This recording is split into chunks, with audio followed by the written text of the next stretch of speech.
Bismillahirrahmanirrahim. Masya Allah, tuan-tuan dapat hadirkan diri. Masya Allah. Bismillahirrahmanirrahim. Dapat hadirkan diri. Masya Allah, kita nak mulakan pengajian kita malam ini. Masya Allah. Hadirkan diri dengan iman dan ihtisab, iaitu kita meyakini janji Allah Subhanahu Wa Taala dan meyakini sabdaan baginda sallallahu alaihi wasallam. Itu yakin pada janji-janji Allah dan yakin pada perintah-perintah Allah. Iman dan ihtisablah dua perkara ini, dan kita perlu menjaga adabnya dengan kita meraihkan adab semasa belajar. Maka Allah Subhanahu Wa Taala akan memberi satu ganjaran yang besar bagi kita semua. Jadi Masya Allah, kita boleh minta tuan-tuan hadir dalam majlis kita pada malam ini. Kita berada di YouTube dan boleh hadirkan diri pada malam ini. Masya Allah, hadirkan diri. Masya Allah, Masya Allah, hadirkan diri tuan-tuan. Masya Allah, Masya Allah. Jadi Masya Allah, dengan iman dan ihtisab, dan terus pada siapa yang masuk dan belum subscribe lagi, kita minta untuk subscribe. Dan pada malam ni kita akan berada di muka surat 472, ya. Kita berada di muka surat 472. Kita berada di muka surat 472. Hadis tentang jilid kedua, tentang kitabus solat, iaitu pada bab sifatus solat. Bab sifatus solat lah. Bab tentang sekarang kita bab yang paling panjang lah dalam ini, bab yang paling panjang, iaitu tentang sifatus salat. Masya Allah, bab yang paling panjang. Masya Allah. Bismillahirrahmanirrahim. Assalamualaikum warahmatullahi wabarakatuh. Subhanaka la ilma lana illa ma'allamtana innaka antal alimul hakim. ولا حول ولا قوة إلا بالله العلي العظيم. ربي يسر ولا تعسر وتمم بالخير يا فتاح وبك نستعين. نحمده ونصلي ونسلم على رسوله الكريم وعلى آله وأصحابه الفاتحين بهديهم إلى الحقيقة المجازة. أما بعد، أعوذ بالله من الشيطان الرجيم. بسم الله الرحمن الرحيم. والعصر إن الإنسان لفي خسر إلا الذين آمنوا وعملوا الصالحات وتواصوا بالحق وتواصوا بالصبر. صدق الله العظيم. وقال النبي صلى الله عليه وسلم: لا يؤمن أحدكم حتى يحب لأخيه ما يحب لنفسه، أو كما قال عليه الصلاة والسلام. Ya, Masya Allah, kita masih lagi menunggu kawan-kawan untuk hadirkan diri pada malam ni. Masya Allah, untuk kita memulakan pengajian kita pada malam ini, iaitu pada hadis yang ke 791, ya, kurungan 2. Adakah wajib membaca basmalah, iaitu membaca bismillah sebelum Al-Fatihah, dan adakah ia perlu dibaca secara jehri atau sirri? Tajuk dia agak panjang sikit malam ni. Iaitu maksudnya, adakah wajib kita baca bismillah sebelum Fatihah, dan adakah ia dibaca secara jehri, secara kuat, dan secara sirri, secara perlahan. Ini hadisnya. Bismillahirrahmanirrahim. Wa an Aisyah radhiyallahu anha qalat kana Rasul sallallahu alaihi wasallam yastaftihu as-salata bit-takbir wal-qira'ah bilhamdulillahi rabbil alamin. Wa kana idza raka'a lam yuskhis ra'sahu wa lam yusawwibhu walakin baina zalika كان إذا رفع رأسه من الركوع لم يسجد حتى يستوي قائما وكان إذا رفع رأسه من السجدة لم يسجد حتى يستوي جالسا وكان يقول في كل ركعتين التهية وكان يفرش رجله يسرى وينصب رجله يمنى وكان ينهى عن عقبة الشيطان وينهى أن يفترش الرجل ذراعيه افترش السبع وكان يختم الصلاة بالتسليم رواه مسلم. Ya, terjemahannya. Sayyidatuna Aisyah radhiyallahu anha berkata, Rasulullah sallallahu alaihi wasallam memulakan solat baginda dengan takbir dan membaca alhamdulillahi rabbil alamin. Dan apabila baginda rukuk, baginda tidak mengangkat kepalanya dan tidak juga menegaknya, bahkan di antara kedua-duanya. Apabila baginda mengangkat kepalanya daripada rukuk, baginda tidak akan turun untuk sujud selagi baginda tidak berdiri tegak. Dan apabila baginda sallallahu alaihi wasallam mengangkat kepalanya daripada sujud, baginda tidak akan sujud untuk kali kedua selagi baginda tidak duduk dengan sempurna. Baginda akan membaca tahiyat pada setiap 2 rakaat dan baginda duduk dengan menghamparkan kaki kirinya dan menegakkan kaki kanannya. Baginda menegah daripada duduk seperti duduk syaitan, dan menegah daripada sujud dengan menghamparkan kedua lengannya di bawah seperti binatang buas duduk. Dan baginda mengakhiri solat baginda dengan memberi salam. Hadis riwayat Imam Muslim rahmatullah alaih. So dalam di sini adalah sedikit penerangan. Apabila seorang itu mula nak sembahyang, maka perkara pertama yang dilakukan selepas niat ialah takbir lah. Takbir ni dia sudah menjadi rukun lah. Takbir ni sudah menjadi rukun bagi kita. Kita dah bahaskan dulu. Imam Abu Hanifah, takbir itu masih lagi syarat, bukan rukun. Okey, apabila seorang itu bertakbiratul ihram, maka mulalah solatnya. Sebab kita dah dikira rukun. Imam Abu Hanifah, bila Allahu Akbar, bar tu baru masuk. Fasabbis bismi rabbikal. Jadi itu. Jadi sebelum membaca Fatihah, jadi sebelah kita takbiratul ihram, maka kita akan membaca doa iftitah lah. Itu memulakan. Nanti kita akan baca apakah bacaan yang Nabi buat. Jadi apabila takbiratul ihram, maka mulalah solat. Sebelum membaca surah Al-Fatihah, adakah wajib membaca surah Bismillah? Dia cerita tentang fardu dulu, iaitu adakah wajib membaca basmalah. Basmalah tu disebut maksudnya adakah wajib membaca Bismillah. Di sini terdapat perselisihan pendapat, iaitu terdapat ikhtilaf di kalangan ulama, di kalangan a'imah ikhtilaf di sini. Pertama, Imam Malik berpendapat bahawa tidak perlu membaca Bismillah walaupun secara sirri. Bagi Imam Malik, maka dia tak baca Bismillah. Jadi terus Fatihah terus.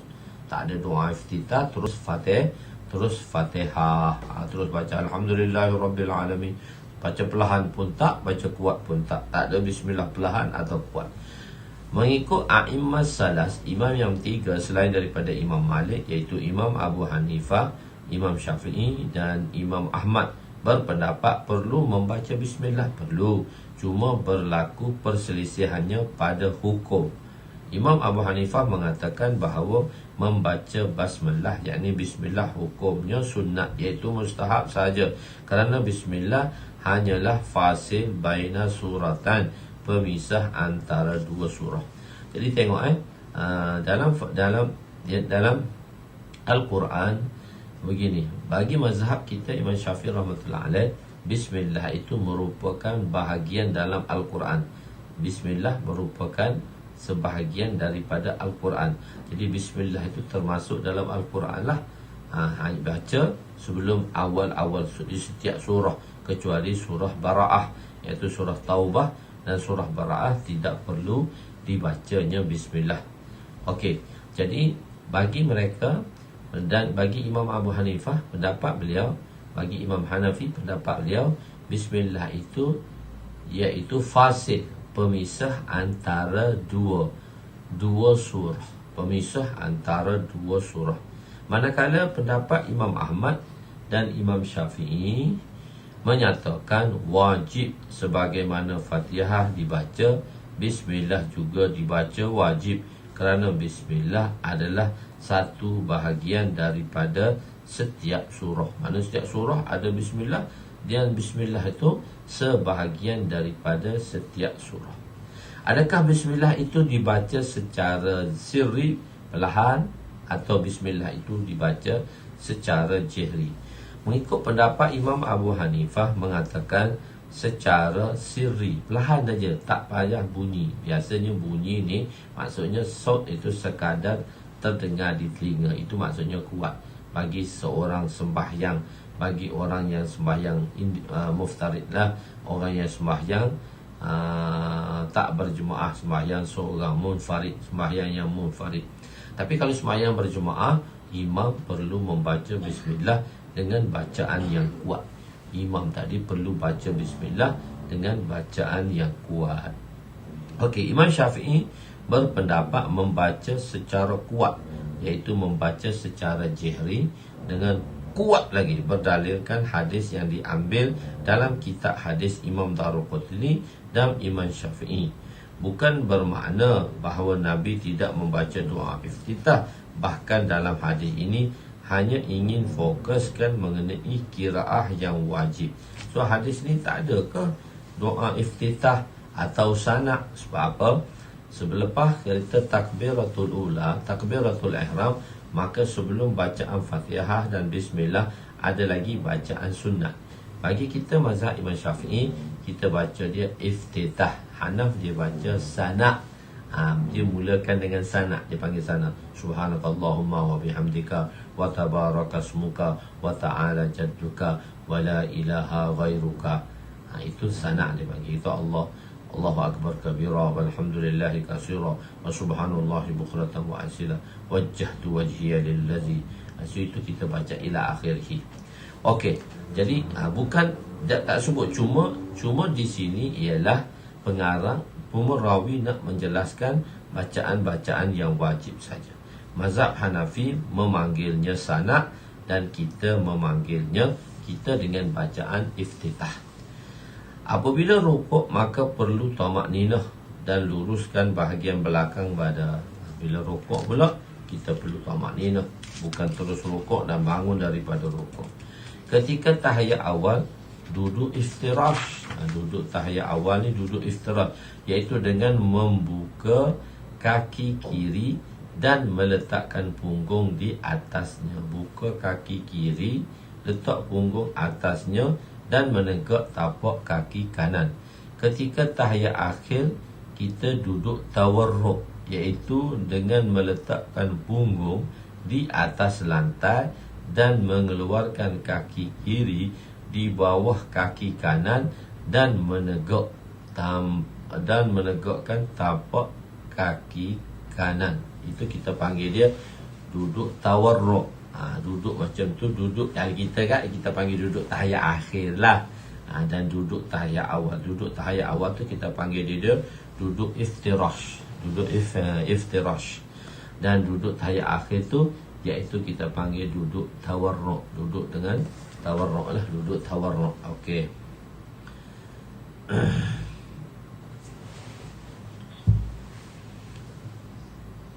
Jadi dalam mazhab mazhab Hanafi berpendapat bahawa pada kaedah ula maknanya tahiyat awal lah, dan kaedah saniyah dia tak panggil tahiyat awal, dia panggil kaedah tu. Kaedah ni duduk tahiyat awal. Kaedah saniyah duduk tahiyat kedua. Jadi tahiyat awal dan tahiyat akhir disunatkan duduk iftirash pada kedua-duanya. Maksudnya seduduk saja, iaitu iftirash sahaja, tak duduk tawarruk macam mana duduk tahiyat akhir tadi. Mazhab Syafi'i berpendapat sunat duduk iftirash pada tahiyat awal dan duduk tawarruk pada tahiyat akhir. Masing-masing mempunyai dalil daripada hadis masing-masing. Bagi kita Fatihah Bismillah tu jahri. Okey, kadar mengangkat tangan di dalam solat. Macam mana kadar nak takbir tadi? Kadar takbir nak mengangkat tangan pula. Hadis ke-700, hadis ke-792/3. Wa an Abi Humaid As-Sa'idi radhiyallahu anhu qala fi nafarin min ashabi Rasul sallallahu alaihi wasallam ana ahfazukum li salati Rasul sallallahu alaihi wasallam ra'aituhu idza kabbara ja'ala yadayhi hiza'a munkibai wa idza raka'a amkana yadayhi min rukbatayhi thumma حاصر ظهره فإذا رفع رأسه استوى حتى يعود كل فقار مكانه فإذا سجد وضع يديه غير مفترش ولا قابضهما واستقبل بأطراف أصابع الرجلين وإذا جلس في ركعتين جلس على رجله يسرى ونصب يمنى فإذا جلس في ركعة الآخرة قدم رجله يسرى ونصب الأخرى وقعد على مقعدته رواه البخاري. Sayyidina Abu Humaid As-Sa'idi telah berkata, sewaktu beliau bersama beberapa orang sahabat, aku adalah orang yang paling mengingati solat Rasulullah sallallahu alaihi wasallam.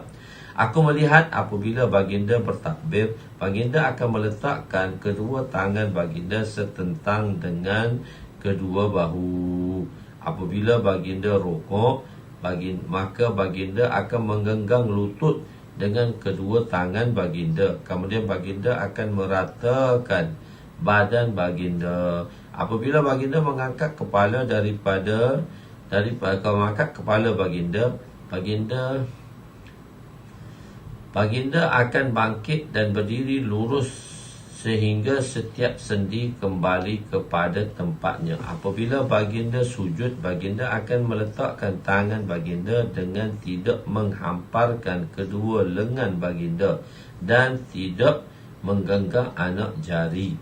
Kemudian baginda SAW menghala anak-anak jari baginda ke arah kiblat. Apabila baginda duduk pada rakaat kedua, baginda akan duduk di atas kaki baginda yang kiri dan menegak kaki kanan.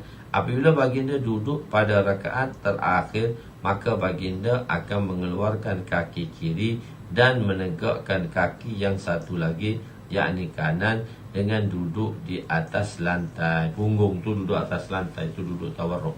Okey, di sini Sayyidina Abu Humaid mengatakan beliau ialah orang yang paling mengingati tentang solat Nabi. Beliau ke orang yang paling ingat tentang solat Nabi atau orang lain? Maksudnya di sini ialah sedangkan beliau bukan di kalangan sahabat yang besar dan kehadapan dalam perjuangan bersama Rasulullah. Jadi maksud kata-kata beliau ialah dibandingkan dengan orang yang datang selepasnya, beliaulah yang paling mengetahui tentang solat Rasulullah sallallahu alaihi wasallam, dan ketika itu ramai sahabat besar telah wafat. Jadi berbandingkan dengan sahabat-sahabat kecil atau orang selepasnya, beliaulah yang paling mengingatinya, sebab yang lain sudah tak ada dah, elders dah tak ada dah, youngest saja yang tinggal. So di kalangan sahabat yang baru, beliaulah yang paling mengingatinya.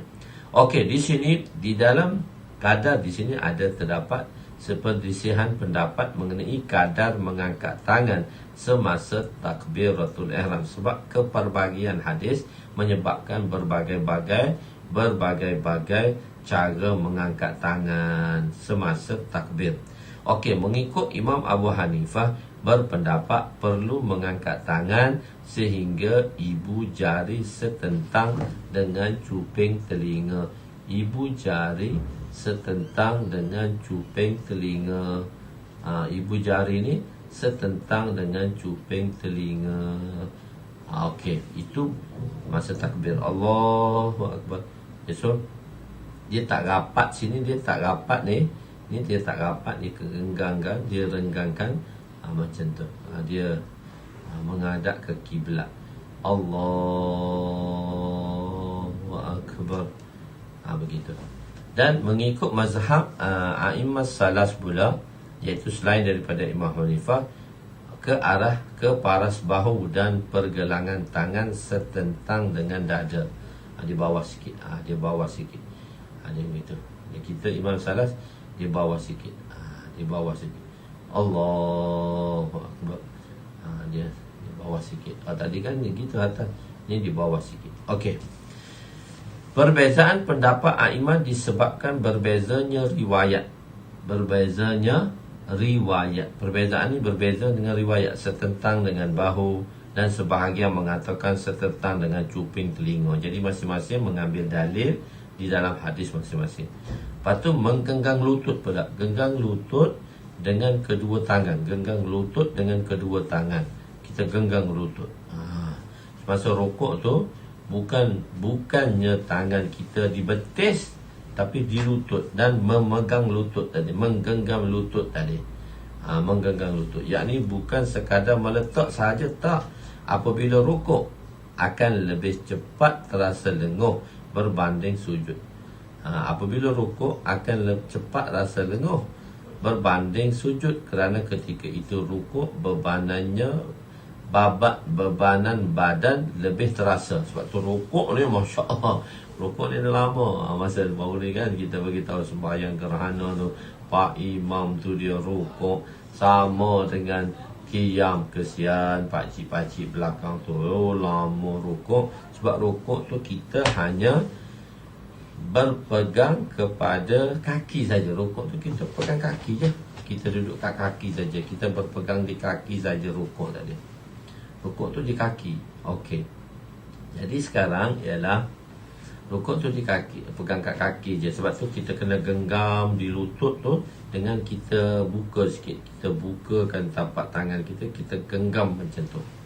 Okey, ketika sujud pula, tapak tangan diletakkan pada kedudukan ketika takbir. So takbir kita tu macam mana? Takbir kita kan, masa takbir kita di sini, masa takbir kita, masa takbir tu begitulah kita sujud. Begitu sujud tu kadar takbir kita, macam mana takbir ihram kita, maka itulah kedudukan tangan sewaktu kita sujud. Jari jemari tangan direnggangkan sedikit mengarah ke kiblat. Begitu juga perut anak jari perlu dilipat menyentuh bumi supaya menghadap ke kiblat. Setiap sendi kembali kepada tempatnya. Maksudnya kalau kita rokok, dalam rokok tu dia tepat 90 darjah. Rokok tadi, rokok 90 darjah. Lepas tu kita rokok, Allahu Akbar, rokok 90 darjah. Lepas tu bangkit balik. So dia, sebab tu kalau kita pergi kursus sembahyang tu, kita macam kursus sembahyang tu kan, iaitu kita sembahyang macam kita tengok tengkorok sembahyang. Tengkorok sembahyang begitu. Tengkorok sembahyang pula. Jadi sebenarnya sebab nak tunjuk manakah kedudukan sendi kepada asalnya tadi. Begitu. Okey, setiap sendi akan kembali kepada tempatnya. Jadi barulah berpindah rukun seterusnya. Oleh kerana mazhab Hanafi tidak memilih cara duduk tawarruk pada tahiyat akhir, mereka mentakwilkanlah hadis ini. Mereka menghukumkan hadis ini kepada keadaan Nabi ketika uzur. Mazhab Syafi'i mengambil riwayat ini sebagai cara yang afdal ketika duduk tahiyat akhir. Tahiyat akhir kita ialah duduk tawarruk. Tapi mazhab Imam Hanifah kata tak, Nabi duduk tak iftirash juga, bukan tawarruk. Kenapa? Kalau tengoklah orang tua kan, bila dah badan besar dah, so nak duduk iftirash payah.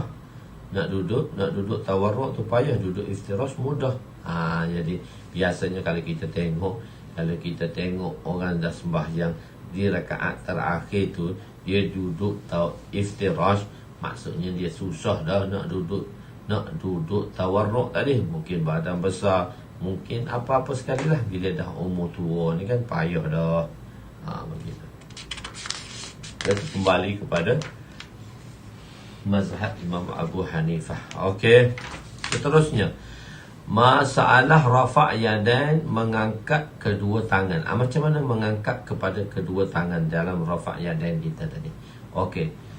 Wa an ibni Umar radhiyallahu anhuma anna Rasul sallallahu alaihi wasallam kana yarfa'u yadayhi hazwa manqibaihi idza iftataha as-salata wa idza kabbara lir-ruku' wa idza rafa'a ra'sahu min ar-ruku' rafa'ahuma kadzalik. Qala sami'allahu liman hamidah rabbana walakal hamd wa kana la yaf'alu dzalika fi sujud, muttafaq alaih.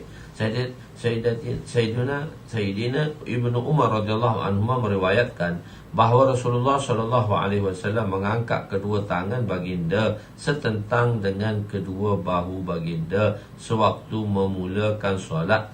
Setentang dengan bahu tadilah, mengikut kita lah.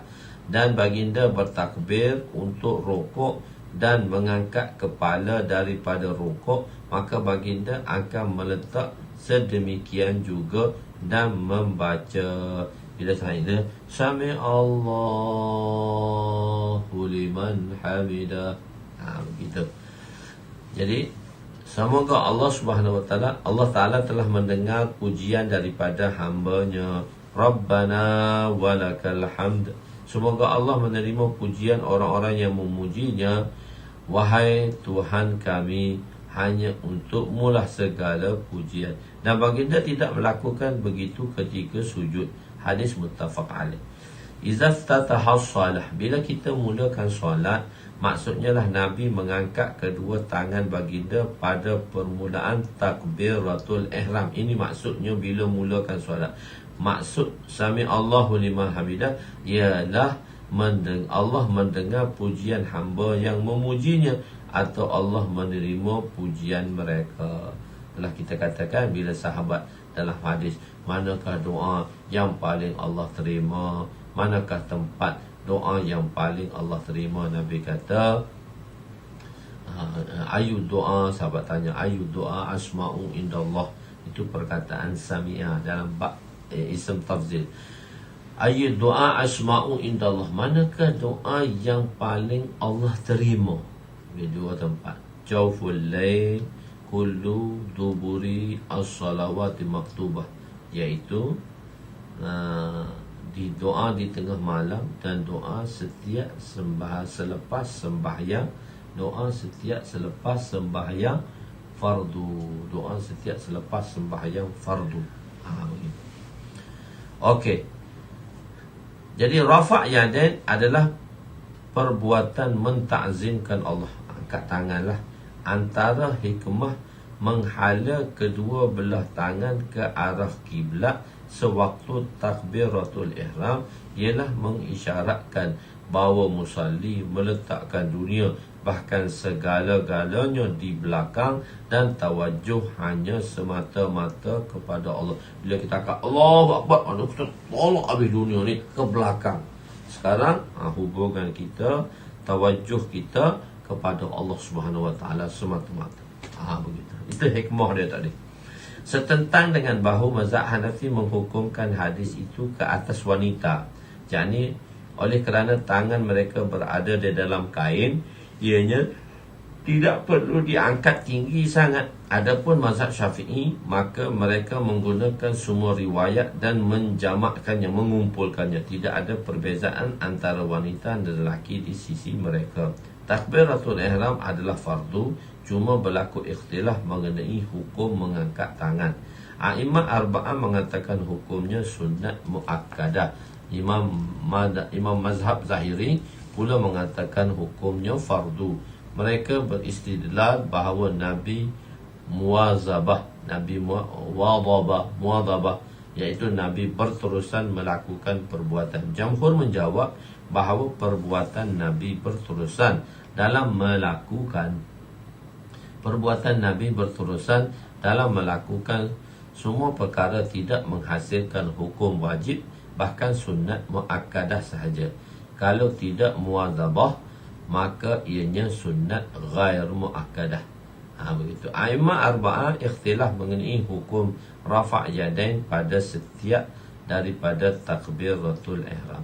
Imam Syafi'i dan Imam Hanbali berpendapat sunat juga rafa' yadain ketika rukuk, ketika i'tidal, ketika bangun untuk rakaat kedua. Jadi Imam Abu Hanifah ni, dia takbir hanya satu kali je. Dia takbir ni satu je. Sekali saja rafa' yadain dia. Rafa' yadain dia ni sekali saja, iaitu semasa takbiratul ula.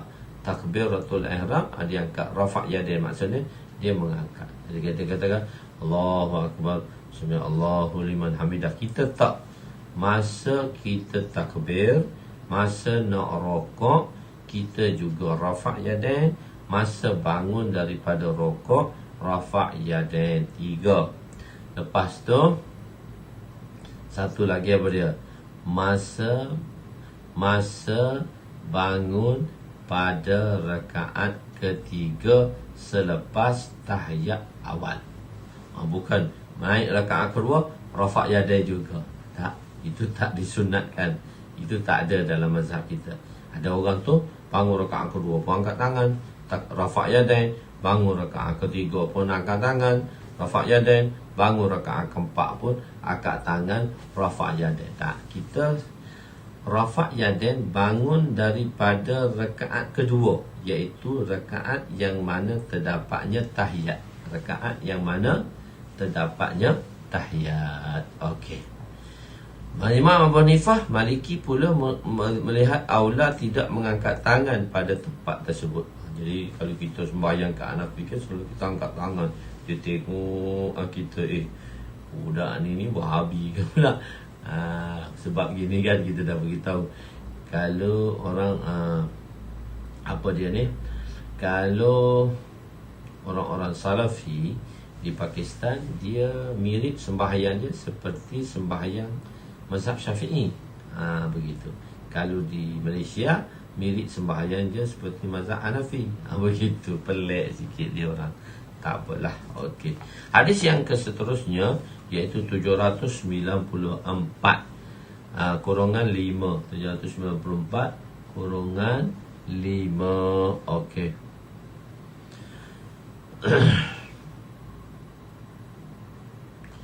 Wa an Nafi' rahmatullah alaihi anna ibn Umar radhiyallahu anhuma kana idza dakhala fi shalah kabbara wa rafa'a yadayhi fa idza raka'a rafa'a yadayhi wa idza qala sami Allahu liman hamidah rafa'a yadayhi wa idza qama min ar-rak'atain rafa'a yadayhi wa rafa'a dhalika ibn Umar ila an-nabi sallallahu alaihi wasallam. Rawahu Bukhari. Hadrat Nafi' rahmatullahi alaihi meriwayatkan bahawa apabila Ibnu Umar ingin solat, Sayyidina Ibnu Umar ingin solat, dia bertakbir dan mengangkat kedua tangannya. Apabila rukuk, dia mengangkat lagi kedua tangannya. Apabila dia menyebut Sami Allahu liman hamidah, iaitu bangun daripada rukuk, dia mengangkat kedua tangannya, iaitu rafa' yadain. Dan apabila dia bangun daripada rakaat yang kedua, dia mengangkat lagi kedua tangannya. Dan kemudian Sayyidina Ibnu Umar radhiyallahu anhu meriwayatkan perbuatan ini daripada Nabi secara marfu'. Maksudnya dia merafakkan hadis ini. Maksudnya dia kata hadis ini bukan setakat dia saja, tak, dia tengok daripada Nabi sallallahu alaihi wasallam. Hadis inilah dalil mazhab kita Imam Syafi'i bahawa afdal mengangkat tangan pada 4 tempat, yakni semasa takbiratul ihram, sewaktu sebelum rukuk, untuk iktidal, untuk bangun untuk tidak, dan bangun selepas tasyahud awal. Hadis lagi. Wa an Malik bin Huwairis radhiyallahu anhu qala kana Rasul sallallahu alaihi wasallam idza kabbara rafa'a yadayhi hatta yuhaziya bihima أذنيه وإذا رفع رأسه من الركوع فقال سمع الله لمن حمده فعل مثل ذلك وفي رواية حتى يهازي بهما أذنيه متفق عليه. Sayyidina Malik bin Huwairis berkata, radhiyallahu anhu berkata,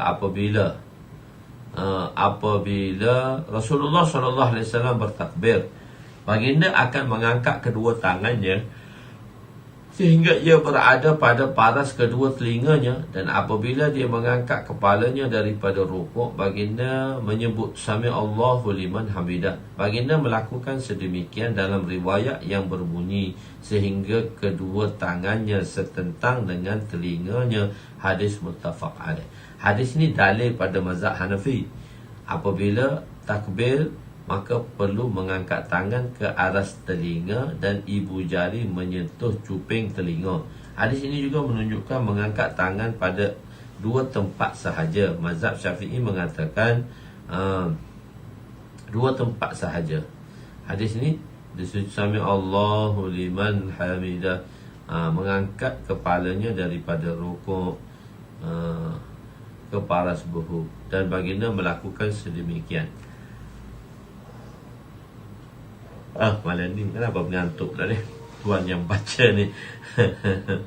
Okey. Hadis ini menunjukkan mengangkat tangan kepada dua tempat sahaja. Mazhab Syafi'i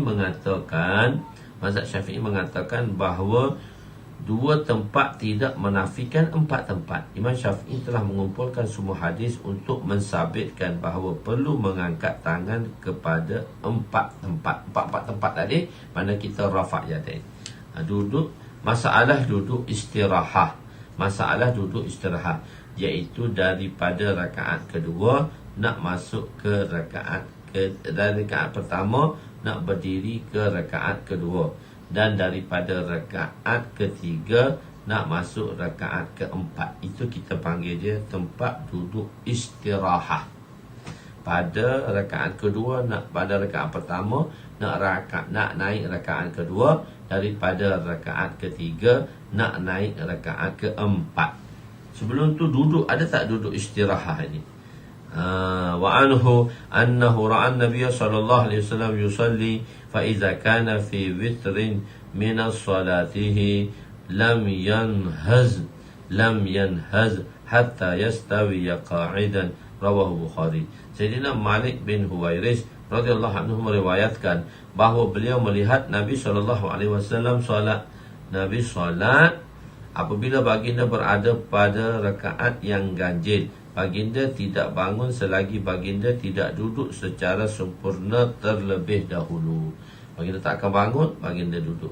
Jadi penerangan maksud hadis ini ialah baginda tidak akan bangkit terus daripada qiyam rakaat kedua atau keempat sehingga baginda duduk istirahat. Terdapat perbezaan pendapat pada hukum duduk istirahat. Kita panggil duduk ni duduk istirahat lah. Jadi mazhab Syafi'i berpendapat mustahab. Mazhab Imam Salas kata tak mustahab. Syafi'i sahaja duduk di situ adalah mustahab. Selepas takbiratul ihram, di manakah kedudukan tangan? Nak duduk tangan atas pusat ke? Nak duduk tangan antara dada dengan pusat ke? Nak duduk tangan macam ni ke? Gitu.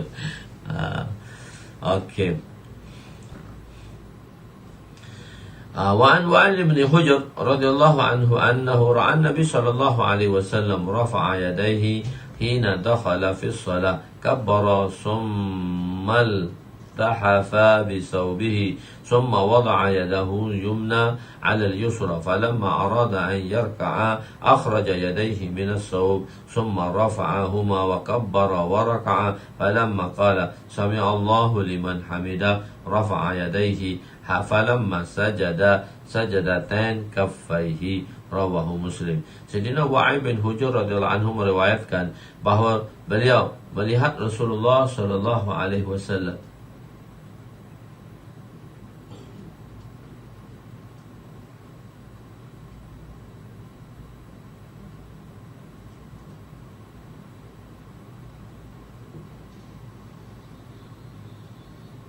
Ya, kita disunatkan macam itulah. Kita setentang dengan bahu lah, bukan dengan cuping telinga lah.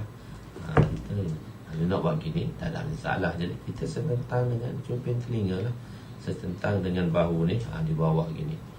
Itu betul lah. Itu mazhab kita Syafi'i lah. Bukan gitu. Itu mazhab Hanafi. So mazhab kita Syafi'i, kita setentang dengan telinga, setentang dengan bahu macam tu. Setentang. Dia setentang dengan bahu. Begitu. Okey.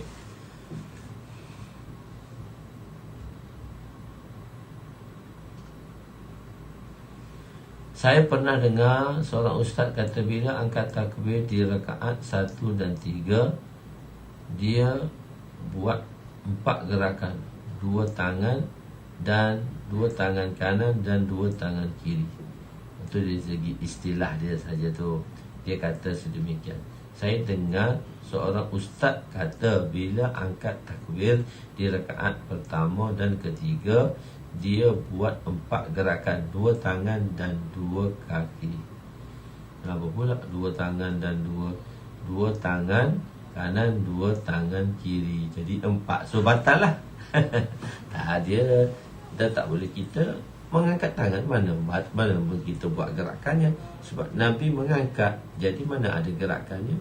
Kalau kita duk bergaru tu, adalah gerakan duk betulkan kopiah.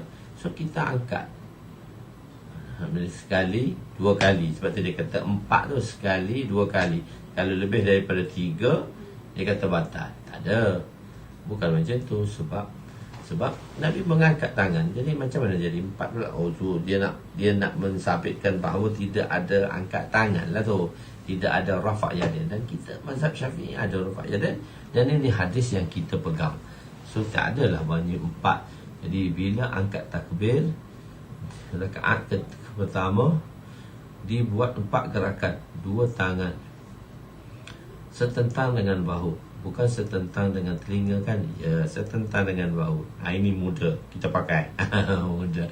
Dia pakai golongan mudah sedikit. Tak apa. Okey. Kita pakai lah. Jadi tak ada masalah. Okey. Tempat yang kita mazhab kita tak pakai lah mazhab orang. Tapi kita tak menolak lah pendapat orang lain. Begitu.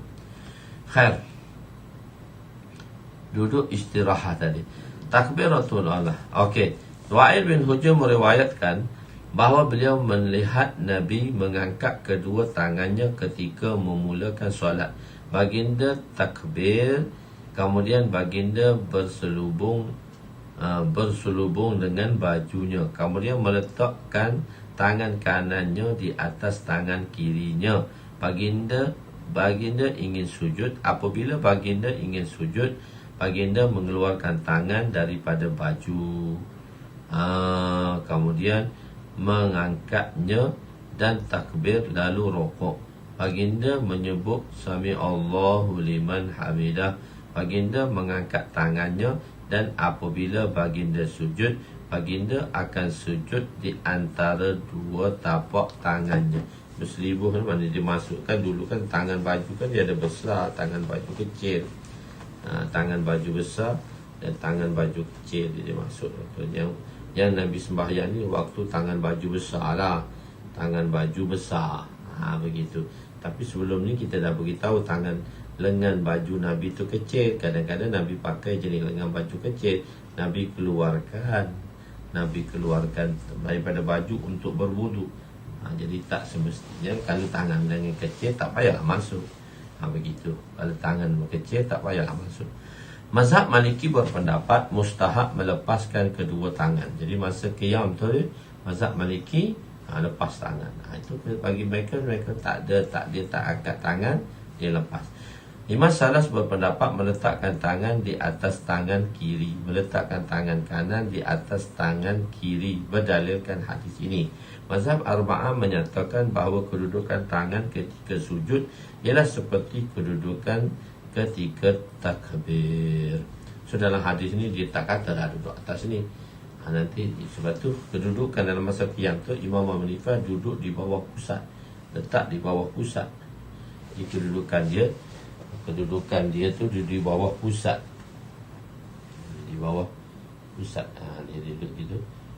Dia di bawah pusat. Imam Abu Hanifah tu dia letak di bawah pusat. Dia letak bawah pusat dia kata. Di sini kita di antara pusat tu, dia bukan di atas tu. Okey.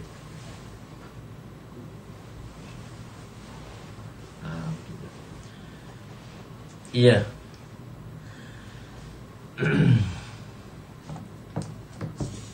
Seterusnya iaitu kedudukan tangan selepas takbir. Mana kedudukan tangan selepas takbir? Wa an Sahl bin, hadis yang 798, iaitu wa an Sahl bin Sa'id radhiyallahu anhu qala kana an-nasu yu'maruna an yad'a ar-rajulu yadal yumna ala zira'ihi yusra fi shalah, rawahu Bukhari. Sayyidina Sahal bin Sa'ad radhiyallahu anhu berkata, orang ramai diperintahkan bahawa setiap orang perlu meletakkan tangan kanannya di atas tangan kirinya lengan bahu ketika solat. Para pendapat mazhab Syafi'i ketika qiyam mustahab meletakkan kedua tangan kanan, kedua tangan di antara pusat dan dada, di antara pusat dan dada. 3 jari kanan dibuka dan jari kelingking serta ibu jari menggenggam tangan kiri. Tangan dibuka, dia menggenggam tangan. Dia buka macam tu, genggam tangan kiri. Betul. Duduk macam tu. Duduk macam tu. Begitu. Khair. Mazhab Hanafi pula berpendapat mustahab meletakkan kedua tangan di bawah pusat. Dalil Hanafi ialah hadis yang diriwayatkan oleh Sayyidina Ali radhiyallahu anhu. 4 tempat perlu mengangkat tangan. Jadi hadis ke-799 kurungan 10. Wa Nabi Hurairah radhiyallahu anhu qala kana Nabi Rasul sallallahu alaihi wasallam idza qama ila shalah yukabbiru hina yaqumu thumma yukabbiru hina yarka'u thumma yaqulu sami Allahu liman hamida hina yarfa'u sulbahu min ar-rak'ati thumma yaqulu wa huwa qa'im rabbana lakal hamd thumma yukabbiru hina yahwi thumma yukabbiru hina yarfa'u ra'sahu thumma yukabbiru hina yasjudu thumma yukabbiru hina yarfa'u ra'sahu thumma yaf'alu dhalika fi shalah kulliha hatta yaqdiyaha wa yukabbiru hina yaqumu min sintain ba'da julus, muttafaq alaih. Sayyidina Abu Hurairah radhiyallahu anhu berkata, apabila Rasulullah sallallahu alaihi wasallam berdiri untuk solat, baginda akan takbir ketika baginda berdiri, kemudian ketika rukuk dan menyebut sami Allahu liman hamidah, dan menyebut sami Allahu liman hamidah.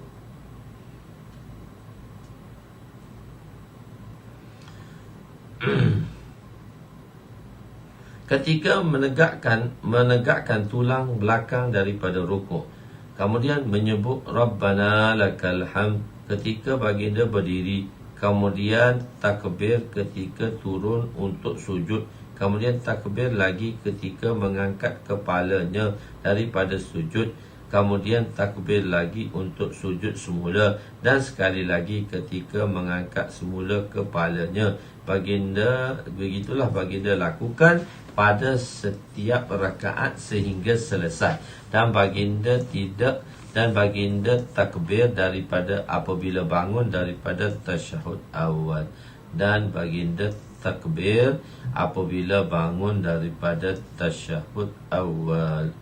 Penerangan: untuk berubah daripada satu rukun ke rukun yang lain disunatkan, kita panggil dia takbir intiqalah.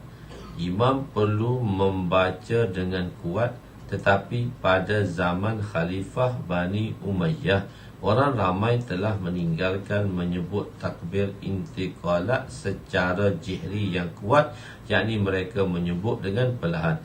A'immah Arba'ah telah mengingkari perkara ini. Mengikut mazhab Hanafi, apabila imam bangun daripada rukuk, maka makmum hanya disunatkan membaca Rabbana lakal hamd. Sebab sami Allahu liman hamidah tu Pak Imam dah baca, tidak perlu membaca sami Allahu liman hamidah. Mazhab Syafi'i berpendapat bahawa disunatkan juga membaca kedua-duanya, sami Allahu liman hamidah, Rabbana lakal hamd. Dua-dua baca untuk para makmur yang berada di belakang. Para makmur yang belakang tu dua-dua ada. Dua-dua ialah ada. Okey. Solat yang terbaik. Solat yang terbaik.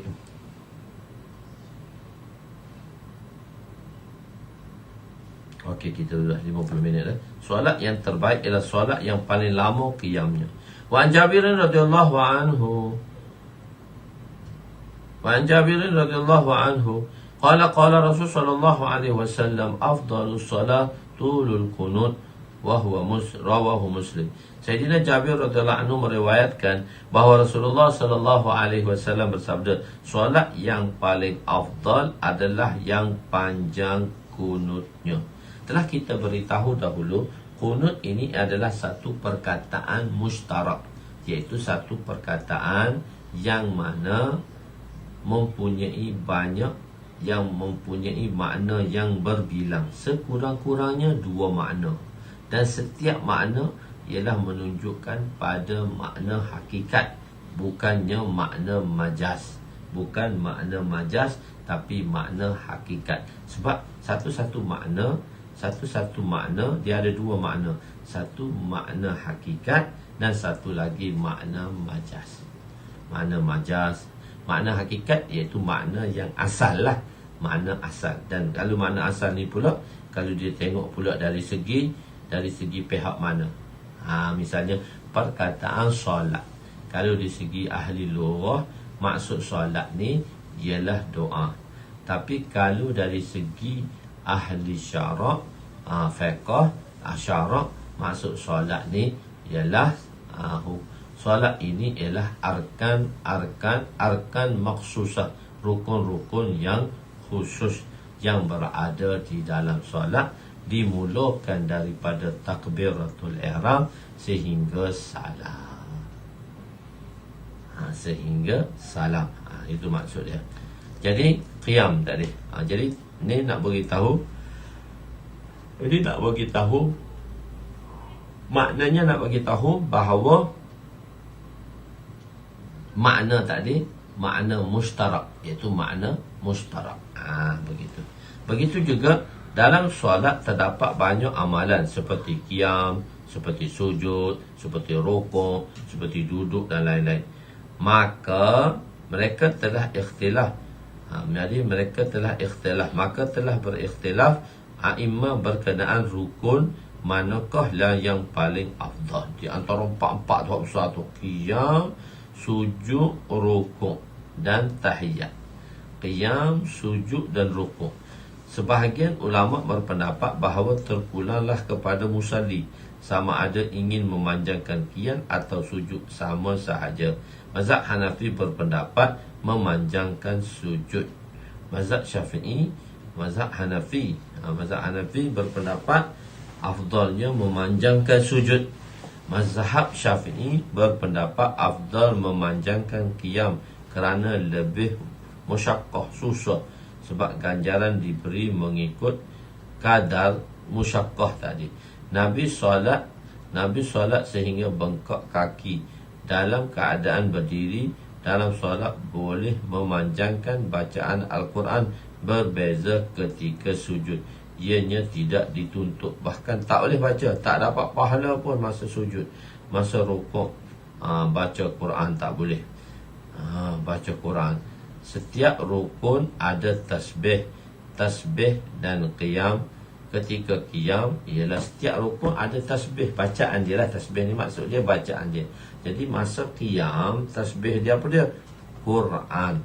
Kita masuk dia Quran. Setiap tasbih, setiap rukun ada tasbih. Tasbih ketika qiyam ialah membaca Al-Quran. Tasbih masa qiyam tu dialah membaca Al-Quran. Maksud kunut di dalam hadis ini ialah qiyam lah. Maksud kunut tadi qiyam lah. Dan untuk mentadbikkan riwayat,